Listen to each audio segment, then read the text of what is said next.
Welcome back to the MedEdit podcast, your go-to source for evidence-based medical education. And the only podcast where two board-certified physicians interview specialists on the topics you care about.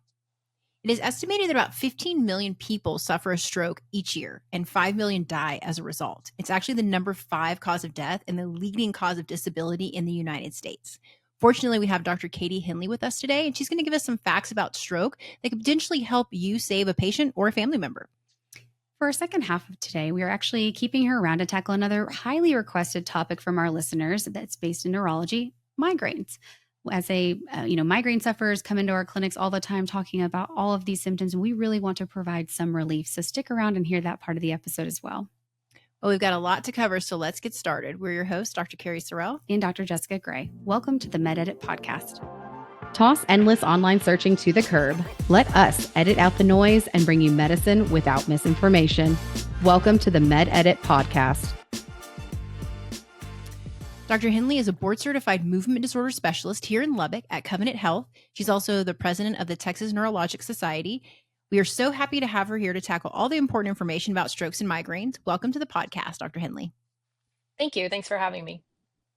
Let's start with some of the basics. What is a stroke or a cerebral vascular accident if somebody hears both of those words interchangeably?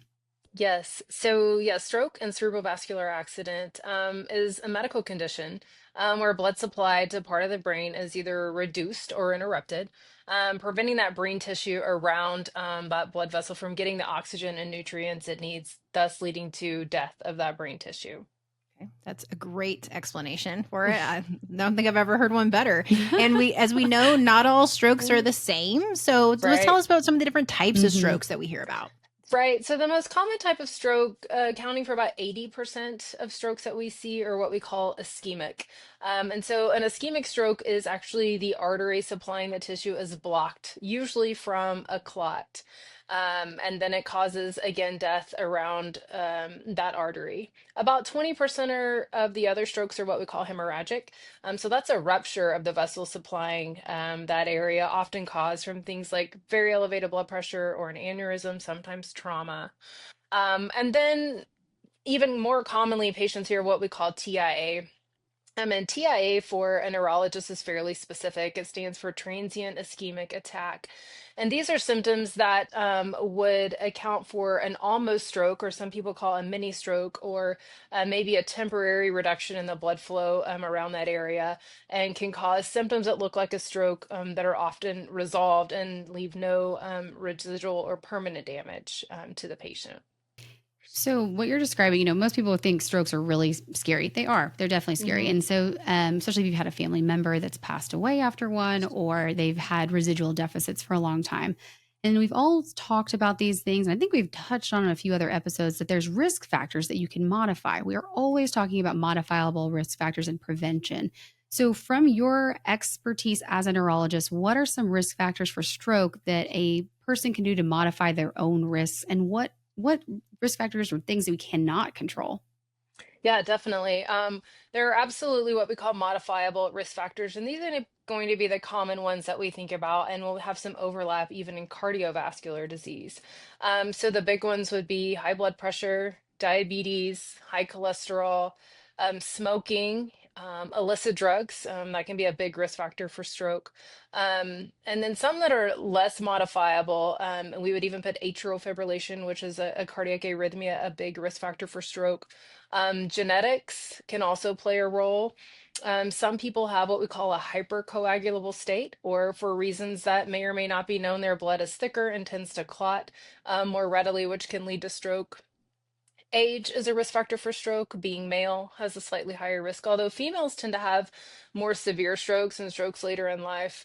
And then race. So African Americans, Hispanic Americans, and Asians often have a higher risk factor for stroke.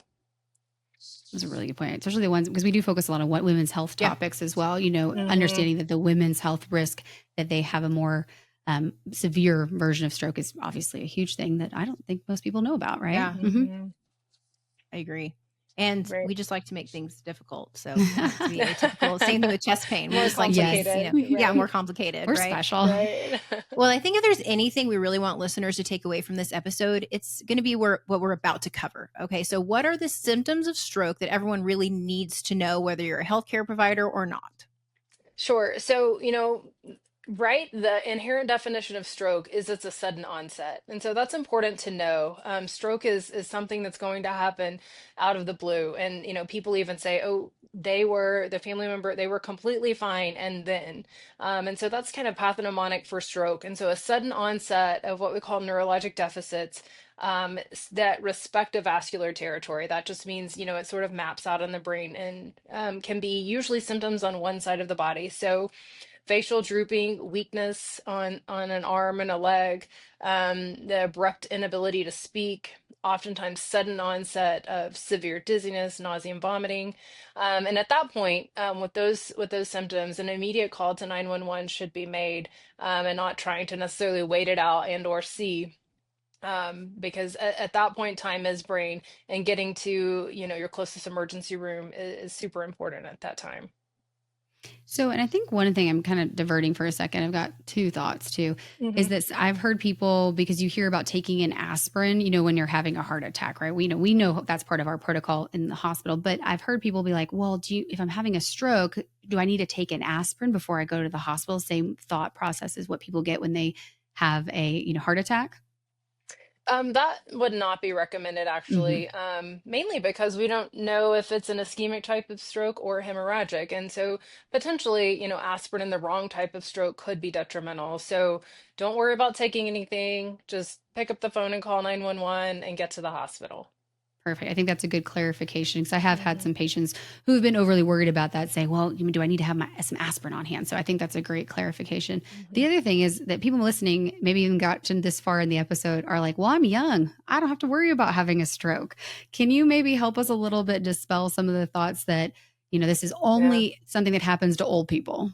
Right. No, absolutely. Any day on our stroke service, oftentimes a decent percentage are younger than the age of 50, for Wow. various reasons. And so just because you're not 65 or 70, if you have a sudden onset of neurologic deficit, don't try to, wait yeah, at that point either. Just get to the hospital and then we'll sort it out at that time. There are stroke mimics, and stroke mimics are, higher in younger people with less vascular risk factors. But during the symptom onset is really not the time to try and sort that out, especially if it's the first time it's happened.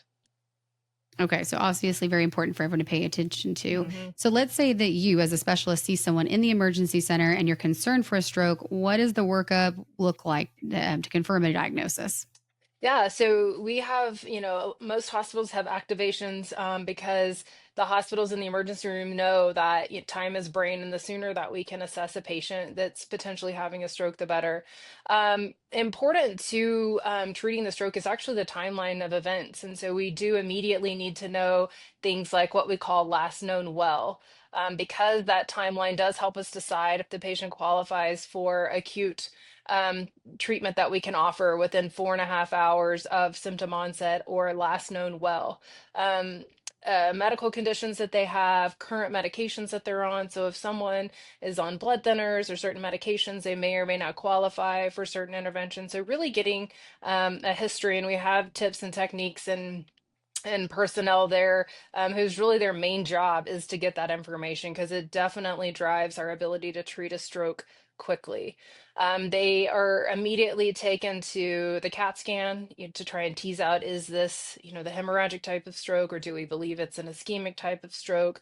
We can also visualize the arteries supplying the blood flow to the brain, and we can visualize blockages real time and look at what's called perfusion studies, so we can see how far along in the stroke the brain tissue is and how much of it is dying, and if there is salvageable brain tissue. There's a fancy word for that called penumbra, and that also guides, what the patient would be immediately a candidate for upon coming to the emergency room. After those decisions are made and treatments offered, the patient would then come into the hospital and we would do more detailed imaging, like an MRI brain. We would look at their vascular risk factors, obviously their heart rhythms, get an echocardiogram, cholesterol, glucose, blood pressure, all of those things as part of the stroke workup to then optimize their medical management and then, do what we can for stroke prevention. And that's true if someone's having an ischemic stroke, a hemorrhagic, or a TIA. All of those patients would be worked up to the full extent to try and prevent stroke from happening. Yeah. It's good. It's good information to know so people don't get worried when they go to the ER, not knowing exactly what they're facing. Hmm. So say, we've confirmed the diagnosis. It's either a TIA or a hemorrhagic or ischemic stroke. And in general, how would you guys usually go about treating each of these things? Because as you've already mentioned, time is brain. So what's going to be the next step in treatment once you've Hmm. confirmed your diagnosis? Yeah, so obviously what's done in the emergency room depends on the symptomatology and how the patient's presenting. Most everyone gets immediate imaging, and then we triage based on the severity of the symptoms and the stroke that's happening. Even TIA patients usually come into the hospital for at least 24 hours where we can monitor symptom recurrence. Again, look at all of their risk factors, look at their heart, their brain, their vessels. Ischemic strokes usually stay, more like 48 hours or so to get on that medical treatment and then oftentimes evaluated for things like rehab so they can recover and rehab from their symptoms. Hemorrhagic stroke patients um, sometimes take a little bit longer because much of the time their blood pressure is harder to control. And so we really have to get a handle on blood pressure and again, evaluating them for rehab and then getting them established, in the outpatient setting to continue to monitor those risk factors for stroke prevention.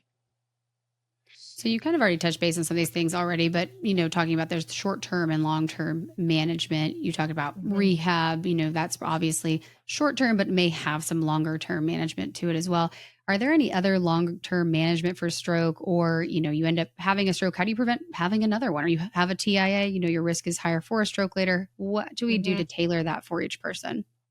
Yeah, good question. And really the purpose of the hospital stay is to try and do our best to identify why we think the stroke happened.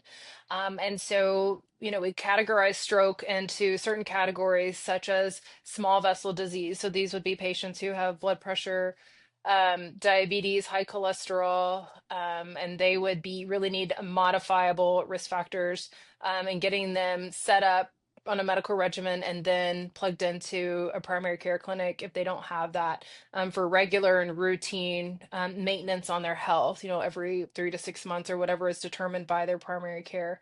If someone's found to have a cardiac condition, which often happens, set up with cardiologists for maintenance of atrial fibrillation.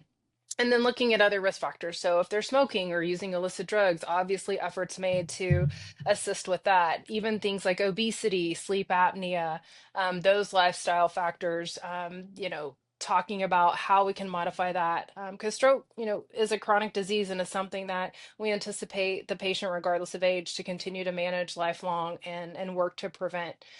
So, the importance of primary care is really established in that hospital stay as they move through rehab and hopefully full recovery from their stroke event. Great point.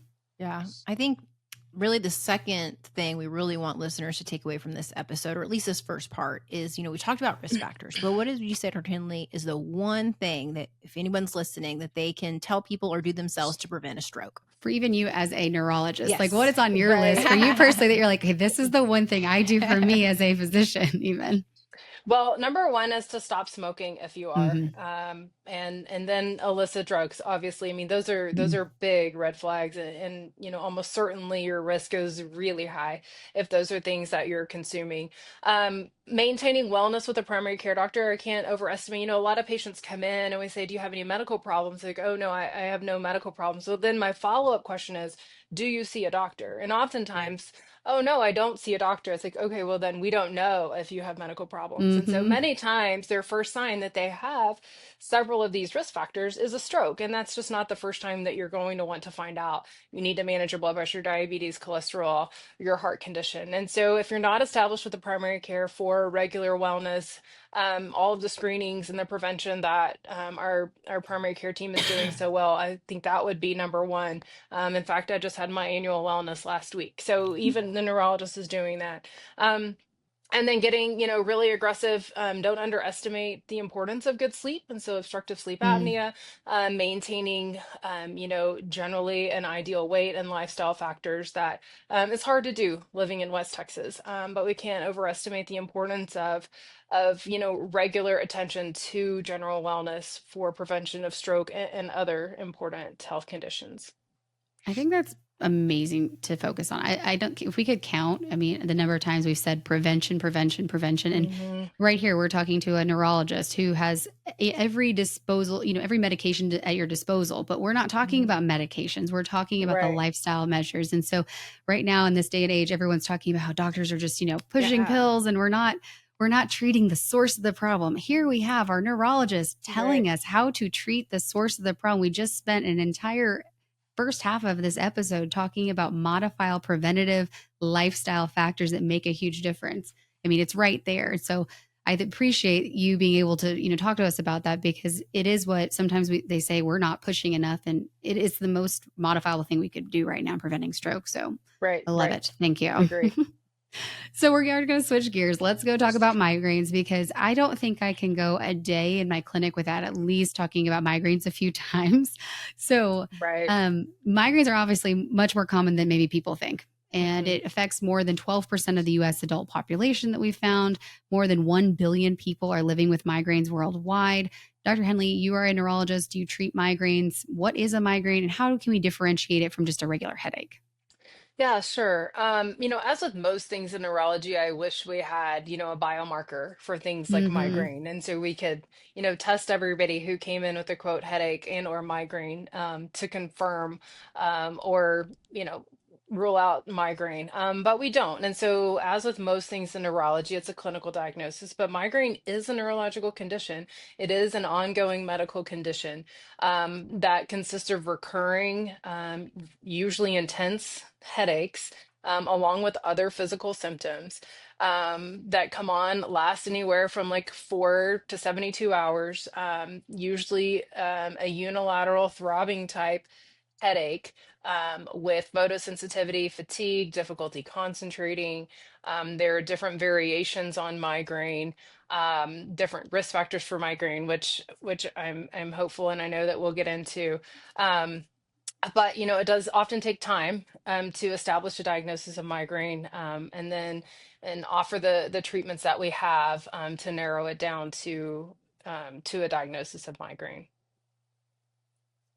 And I feel like overall there's an endless array when it comes to type of migraines. I feel like since I don't deal with this as much, every time I turn around, there's like I'm learning something new about Another migraines. one. It's Yeah. so evolving. I mean, honestly, even being in GI fellowship, learning about abdominal migraines, I Hmm. was like, what still baffles my mind. But anyways, so what are some of these different, most common Right. different type of migraines that we're seeing?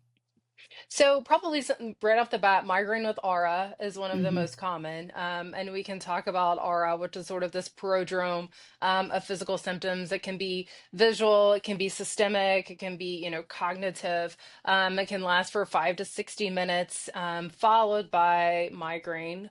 And oftentimes patients just have aura without migraine. We can have ocular migraine, which involves temporary vision loss, plus or minus a headache on the other side. Hemiplegic migraine, which, I referenced stroke mimic. This is our number one stroke mimic that we see in the hospital. And so this is physical symptoms, oftentimes weakness or numbness and tingling on one side of the body associated with a headache. The stroke workup is negative, and we give a diagnosis of hemiplegic migraine. Can be quite debilitating, as you can imagine, and prompting evaluations in hospital. Abdominal migraine. Um, Oftentimes, this is more in children, but can have the cyclic nausea, vomiting, headache, and pain that can be debilitating. Vestibular migraine. So, vestibular refers to the vestibular system, which is responsible for our balance and coordination. So, a lot of times, dizziness, vertigo, some motion sickness can be the manifestation of migraine. And then also commonly is chronic migraine. So, patients can get into a pattern where they have migraine greater than 15 days out of the month, which can be quite debilitating. And oftentimes this can be even a product of some of the medications that we use, maybe too much. Acephalic migraine, which is migraine symptoms without headache. So yeah, it goes on the types of migraines that we see and have in our clinic, and I'm sure even more so in your clinic. So you mentioned them aura, and you described, I think it's always great that we describe that more in detail about how it precedes the actual headache onset. Mhm. Why is that important? How does it relate to the migraine? And then for me, I always talk to my patients because it also affects things that are you wouldn't even think about, like birth control options. Can Right, you expand on that a right. little bit more? Yeah, so the aura is a reversible neurological symptom before or during the onset of the headache, often described visually like zigzag lines, flashing lights, even blind spots in the vision. It usually gradually comes on over 5 to 10 minutes, lasts usually 20 to 30, but even up to 60 minutes. Can also be accompanied with cognitive fogginess, fatigue. Patients can have difficulty with speech and difficulty communicating, even numbness or tingling on parts of their face or in their body. And so, what we think we know about migraine with aura is that the aura component actually conveys a higher risk for thrombotic events such as stroke. And when you combine that with things like birth control, estrogen, and specifically smoking, so if you have migraine with aura, estrogen, and smoking, that's a triad that really elevates the stroke risk, especially in the female patient. And so communicating and diagnosing aura just leads to important conversations with your treating physician, either primary care or OBGYN, on the best way to, use birth control, offer smoking cessation, and again, back to those modifiable risk factors. That's definitely something worth mentioning and knowing about as someone is seeing their physician and making, treatment plans. Besides talking about auras that we know precede it, you've mentioned a few of these, but what are some of the other symptoms that sometimes people commonly complain of that associate with their migraines? So a lot of times, and this can also go back to, the history taking that can happen in an office. If someone has sensitivity to light, we call that photosensitivity, or sensitivity to sound, phonosensitivity. Those are often heightened during a migraine. Nausea and vomiting can be symptoms of migraine, even weakness, abnormal speech, fatigue, facial droop, and any of those physical symptoms can also accompany the migraine and the headache, which would elevate, the diagnosis to a likely migraine. So we talked about how migraines are a complex disease process. Do Mhm. we know or have we figured out any more of the research about what actually causes it and why somebody else would have it versus somebody else doesn't ever have one in their whole life? Yeah, again, so like most things in neurology, we don't always know the direct cause.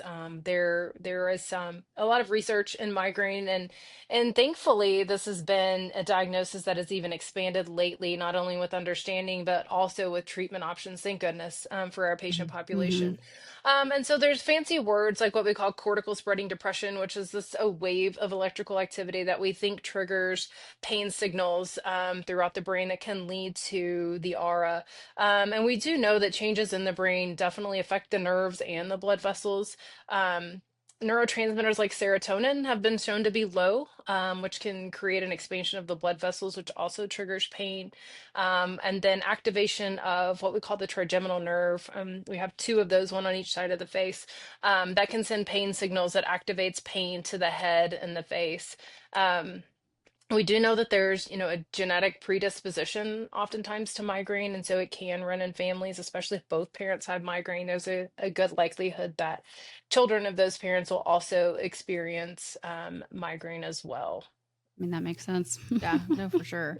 And we talk about too when we talk to migraine sufferers, a lot of times things like triggers are mentioned. Mhm, Hmm. mhm. And I know this can run the gamut, but what are just some common, specific environment or lifestyle factors that people commonly mention as like a trigger for setting off their migraines? Right.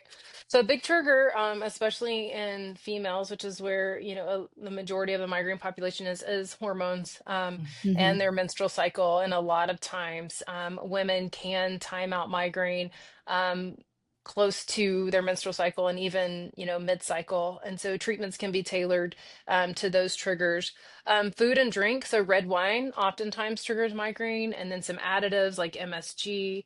And then commonly our patients complain about weather. I Mm. often hear the term the barometric pressure has changed in patients. And, early on I thought maybe that wasn't true. But when patients continually come in at the same time in a migraine flare and everyone is saying barometric pressure, I'm definitely a believer in that.